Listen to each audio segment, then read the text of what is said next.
you'll know that seawater is very salty.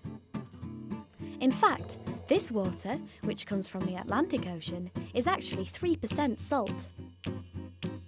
Here at this salt factory in Anglesey, which is an island off the northwest coast of Wales, they make sea salt by extracting it from seawater so that people can use it when cooking food. To make 2 tons of sea salt, first 20,000 litres of seawater are pumped from the sea through these pipes into this huge holding tank at the factory. Did you know that 20,000 litres is enough water to fill a swimming pool? Next, the seawater is filtered to clean it of any sand and seaweed, before it is pumped into this evaporator, where it begins to be heated up.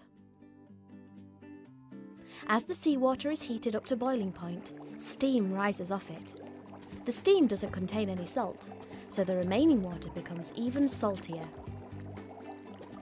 Once enough water has evaporated, it is pumped out of the evaporator and into the blending tank, where different batches of seawater, which are now called brine, are blended together so that they have the correct percentage of salt for the next step. The amount of salt in the brine is called its salinity. The salty brine is then pumped into these shallow tanks, which are called crystallizers. This is where the salt crystals will form. The salt harvester stirs the brine in a figure-of-8 shape like this, to ensure it is well mixed and the water in the brine evaporates evenly. As the crystals start to grow on the brine's surface, they eventually get too heavy to float and sink to the bottom of the tank. When the salt crystals have finished forming, the harvesters gently scoop out the flakes and place them in these plastic trays. Next, they rinse the crystals until the right texture and degree of sparkle is achieved. Then the piles of salt are put into low-temperature ovens to dry.